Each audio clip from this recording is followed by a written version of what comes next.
যখন কোন বান্দা সূরা ফাতিহার একটা করে আয়াত বলে আলহামদুলিল্লাহি রাব্বিল আলামিন, সঙ্গে সঙ্গে আল্লাহ জবাব দিয়ে বলেন হামিদানি আবদি, বান্দা তুই আমার প্রশংসা করলি। আর রহমানির রহিম যখন বলে আল্লাহ বলেন আসনা আলাইয়া আবদি।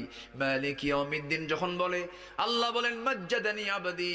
এরপরে যখন বলে ইয়াকা না'বুদু ওয়া ইয়াকা নাস্তাঈন পর্যন্ত যখন বলে আল্লাহ বলেন বান্দারে তুই আমার কাছে কি চাস, প্রাণ খুলে চা রে বান্দা।